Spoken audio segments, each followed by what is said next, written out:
Hello, ladies. I am Kim Trathen. I am your hostess of the Ambitious Female Entrepreneurs Society. If you're new to the group, welcome. This is episode 9 of free business coaching.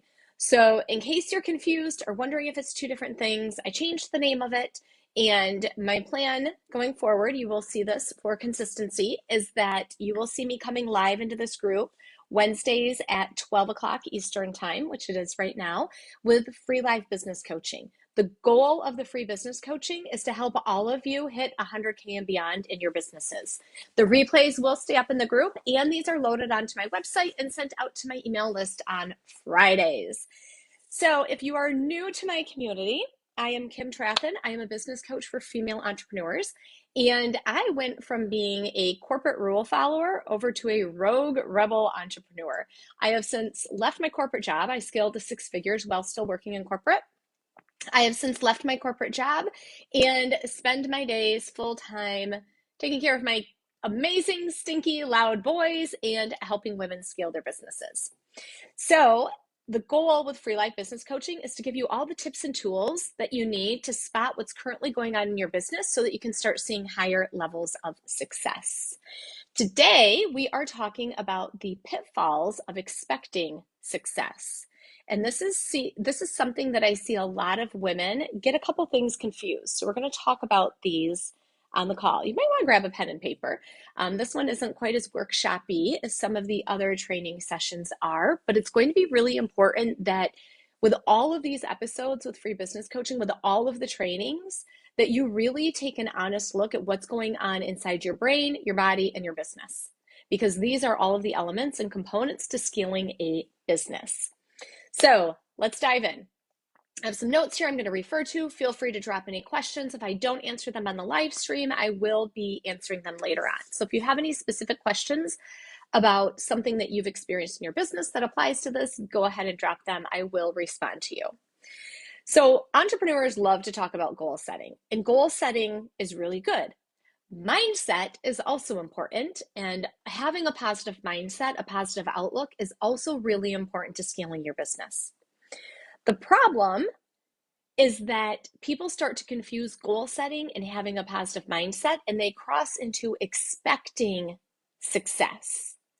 And expecting success is not actually a good thing. Goal setting, good.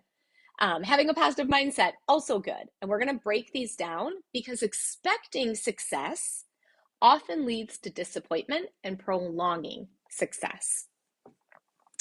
So first, I'm going to define for you exactly what I mean by goal setting, positive mindset, and expecting success. Okay, so goal setting, let's say your best friend, your bestiest of bestest, calls you up and said, hey, your birthday's coming up. I'm taking you on a surprise girls' weekend.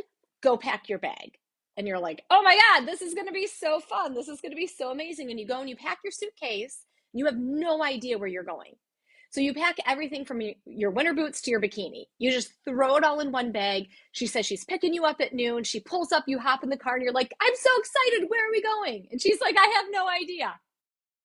It is really hard to have an amazing, epic girls trip if nobody ever plans where you're going. That's what goal setting is like in your business. Okay, it's this kind of bird's eye view, long-term vision. Where are you going in your business? Because if you have no idea where you're going, it's really, really, really freaking hard to get there. So when you think about this broader scope of your business, right, where do you want your business to be 3 years from now? What kind of services do you want to be providing? What type of money do you want to be making? How many hours do you want to be working? Those things may or may not look like they do today in your business, right? Because 3 years from now, things might look different. Maybe you have a team working for you. Maybe you've gone from one-to-one coaching over to group. Maybe you run an agency. Maybe you're completely removed from the business and you've hired people in place to do all of the operations and running the day-to-day activities and serving clients. Right? You literally get to build the business that you love and that you dream of. But you have to know what that looks like in your business. So where do you want your business to be 3 years from now? What about 2 years from now? What about 12 months from now? What do you want your business to look like at the end of this year? That's goal setting. Okay, so there are benchmarks that we associate with that, right? Income is a really common one. Of course, we want to know how much money do you want to be making 3 years from now, 2 years from now, 1 year from now? How much do you want to make this year? Those are benchmarks that are applied to this plan that you have of where you're going.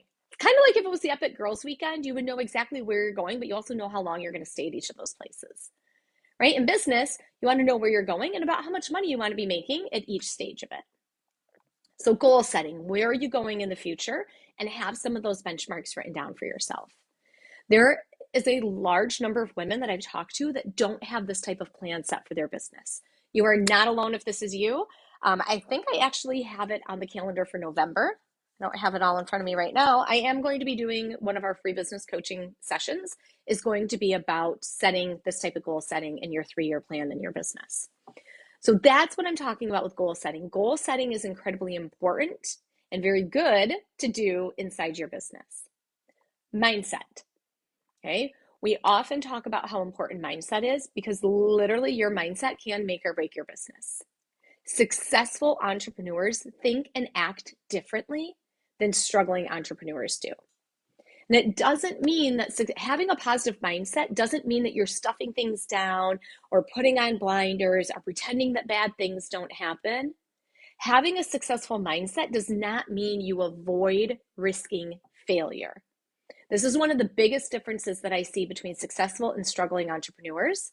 Successful entrepreneurs understand that there will be failures along the way, and they don't make it mean anything about themselves as a person, themselves as an entrepreneur, or their business. Struggling entrepreneurs make the failures mean something, and they make it mean something bad.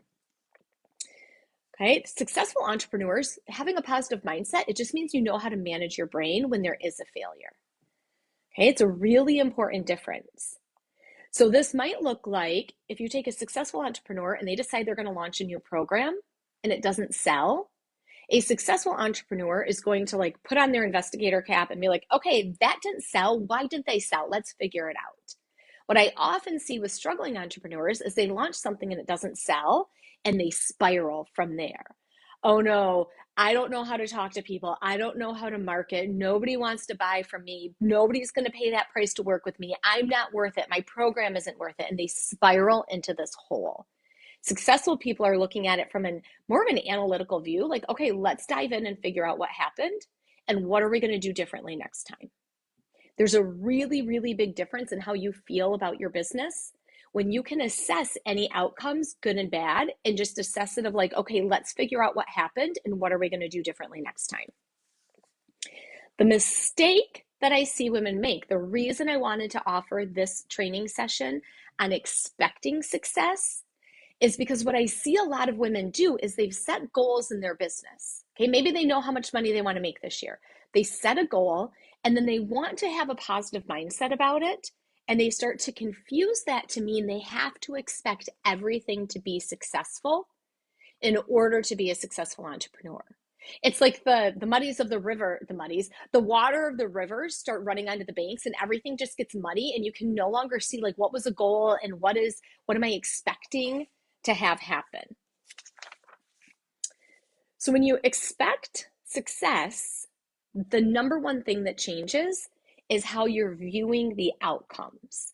And oftentimes, so I love this example of somebody launching a new program because this is something that a lot of entrepreneurs do, right? Maybe it's a website designer and they're offering a new website program. Maybe it's a holiday bundle that you're offering. Maybe it's switching into group from one-to-one programs. Maybe it's a new course that you're launching. There's so many different things. But when you expect success from one specific action that you're taking, and you don't see the success you want, whether that means it didn't sell or didn't sell at the level that you wanted it to, maybe you thought you were going to have a $100,000 launch and you made $10,000. That can feel like a failure to people. Or maybe you wanted to make $5,000 on it and you sold zero, right? That can also feel like a failure.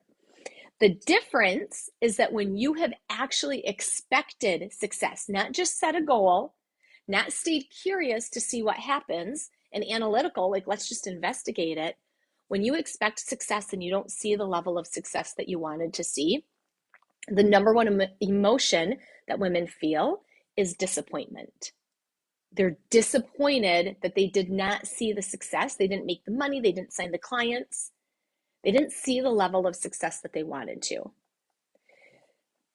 So the way, if you think about it, it's like, if you've done this, right, you set a goal for that specific launch. A lot of coaches, consultants, it's like, I want to sign X number of clients or make X dollars, right? Again, a $10,000 launch, a $100,000 launch. I want to sign 3 clients. I want to sign 30 clients. It doesn't matter what the numbers are. You assigned a specific benchmark to that thing that you're doing. And when you expect it to make that money and it doesn't, again, disappointment leads to that spiral. But successful people view it differently. I honestly, in my business and in my clients' businesses, I honestly believe that every single thing we do in our business is either profitable or we learn from it.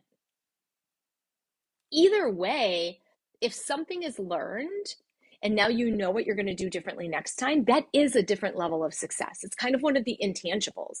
We love to see the financial success. We love to see the clients coming on board and onboarding people. We love to see the bank accounts going up. We love looking at money as a measure of what's working in our business. But a measure of what's working in our business is different than saying, I'm a failure, my business is a failure, I'm never going to scale beyond XYZ point, right? Do you see that difference between those? Because it's vastly different. So successful people put on that analytical cap, and it's like, okay, I wanted a $100,000 launch. I had a $10,000 launch. What just happened?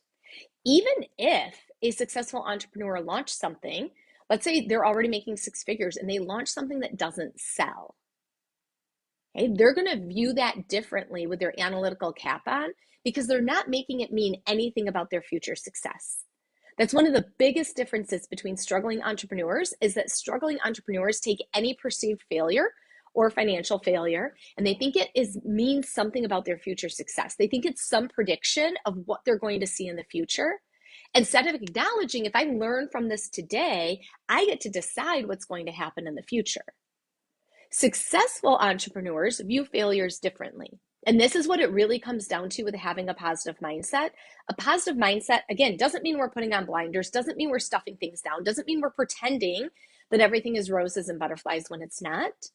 But a successful entrepreneur with a positive mindset means they're not assigning or attaching any additional meaning to a perceived failure. So let's say you launched a group program that didn't sell. When you're struggling and spiraling and in the land of disappointment, it's really easy to be like, oh, I'm not good at this. Nobody wants what I have to offer. I'm not going to be successful. Why am I even trying to run my business? A well-managed mind that a successful entrepreneur has, even if they got 0 sales, would look at it and say, okay, we're going to figure out why this didn't sell. Because even though this one thing didn't sell this one time, it doesn't mean I'm not going to hit my goal for the year. There's so many ways that I can go out into the world and create value and create clients and make money and serve and make an impact.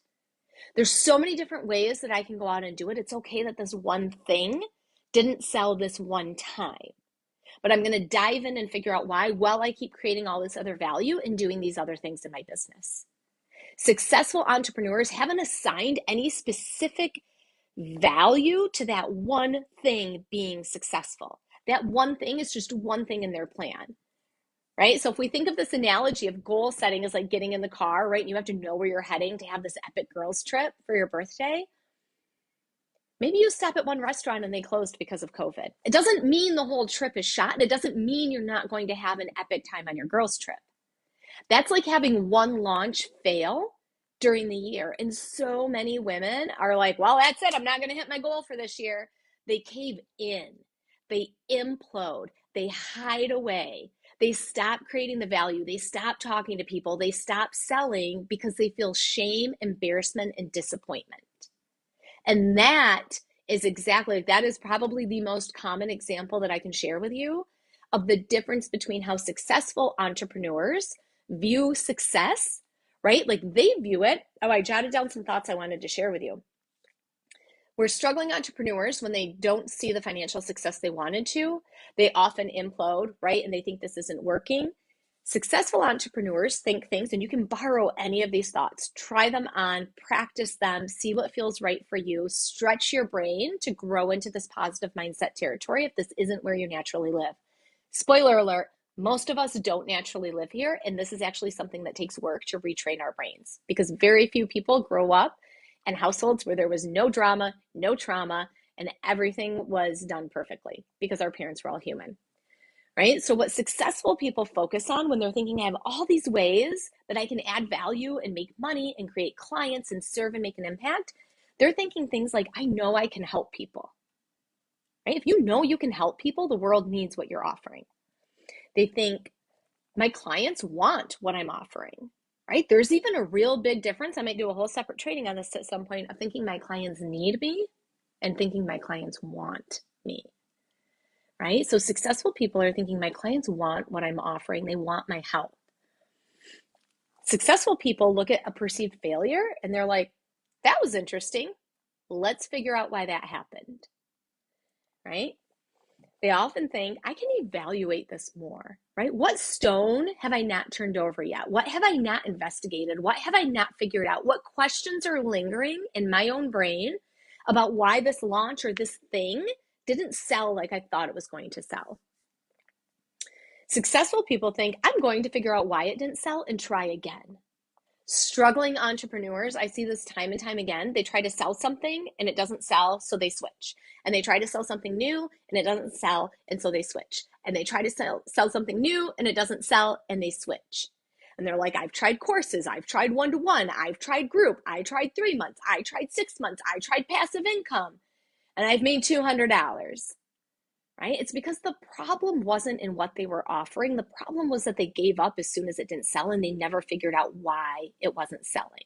The majority of women I work with have the same problem among all the programs that they've tried to sell, because the core problem isn't what they're trying to sell. It's their attachment of the success expectancy to each launch or each program that they launch, and they never figure out, they never evaluate enough and drill down and figure out the real reason it didn't sell. And that real reason keeps carrying through with them. Maybe they need to learn marketing skills. Maybe they need to learn sales skills. Maybe they're self-sabotaging in ways that they don't even see, right? But struggling entrepreneurs don't drill down. They just switch their focus. It happens so often. But successful people, again, they think like, I'm going to figure out why this didn't sell and I'm going to try again. One of the most powerful thoughts that successful entrepreneurs hold is, I will hit my goals regardless of this one post, this one email, this one launch, this one thing, this one sales consult, right? Successful people are like, success is inevitable. And I have this plan in front of me and I know what steps I'm going to take, but if one thing doesn't work out, it doesn't mean I hate the saying, but something about throwing the baby out with the bathwater, right? Like, there's a lot of goodness in what you've already created. So let's not give up. Let's not let down. Let's not throw out all the goodness you've created. Let's just figure out what the problem was with selling it. Because when you truly believe that success is inevitable, success will be inevitable, even if it doesn't happen exactly on the timeline that you mapped out with your goal setting. Let that one marinate a minute. We are now at October 27. I know this is a really common time of year when women are like, well, I'm not on track to hit my goal that I set for this year. So I work with a lot of women working to scale and hit their first 100K in business. Some of them are beyond it, but I do work with, and I think we have a lot of women in this group working on hitting their first 100K in business. So what I often see is, let's say somebody's made 50,000 this year. It's end of October and they're like, boy, it took me 10 full months to make 50,000. And what happens in their brain is they're like, well, there's no way I can make another 50,000 in 2 months. It took me 10 months. So I'm not going to hit my goals. And they give up. They give up. They give up on their goal. They give up on themselves. They don't believe they're capable of creating another 50,000 in 2 months if it took them 10 months. Again, to bring it back to something we talked about in the beginning, successful entrepreneurs think and act differently than struggling entrepreneurs. What a successful entrepreneur does is she sits down and she's like, okay, it's October 27. I want to create another $50,000 in my business. I've already created the first 50,000 this year. Of course I can do it again. And now I'm going to map out all the ways, all the things that I can do to create $50,000 in my business. This does not mean creating 50,000 offers. Okay, I want to be real clear. I am a real strong advocate for having one main offer that you sell. This does not mean you go out and create 50,000 different offers and you're like marketing all these different things. That doesn't actually pan out well. What it does mean is you might see, oh, you know what? I'm going to do this free training and I'm going to send this many number of emails and I'm going to talk to this many number of people and I'm going to go out and I'm going to network.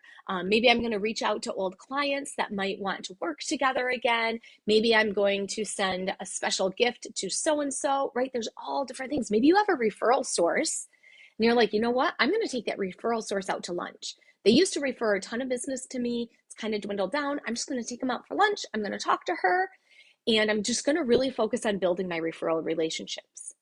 Maybe you realize your own limiting beliefs are getting in the way and you're not actually doing any of those things, right? But a successful entrepreneur is going to say, great, my goal was 100K for this year. I don't have to change my goal. I have 2 whole months and things can happen really fast. So successful entrepreneurs get to work on all of those things. They see all of the ways that they can hit their goal. However, with the time frame, a successful entrepreneur also knows, like, I'm going to go to work and I'm going to do this. I've made 50,000 today, hypothetically, right? I think that's common for a lot of my clients. I made 50,000 today. I want to make 100,000 by the end of the year. But if it doesn't happen by the end of the year, nothing's gone wrong in my business. Okay, this is something that gets muddied in people's minds because it's not the same as giving up on your goal. But let's say you make 80,000 this year and your goal was 100. Has that thrown you off for your 3 or 5 year plan? No, let's say 5 years from now, you want to be making $1 million. In 3 years, you want to be making, who knows what, 500,000. It doesn't matter if you make 80,000 this year or 100,000, right? Because if you end at 12/31 and you've made $80,000, you're probably going to make 100,000 by January or February. You can so easily do that. And if it takes you 13 or 14 months to hit 100K instead of 12 months, nothing has gone wrong. That's what I mean by being committed to your goals, by truly owning and embracing and believing that success is inevitable for you, regardless if one specific thing that you do is a success or failure. But with struggling entrepreneurs, so often they try one thing, and when that one thing doesn't sell, they give up on it. It's such a wildly different mindset. I think it's important for everybody to remember that the most important things is that you stay focused in your business. You stay positive, right? We're not putting on blinders. We're not stuffing things down, but you stay positive about what you're capable of. It's important to remember that one failure doesn't throw off your whole plan. And then you take more actions, you help more people, and of course, you're going to end up making more money, right? Okay, hi, Allison. I don't know if you're still on, but I see your comment come through.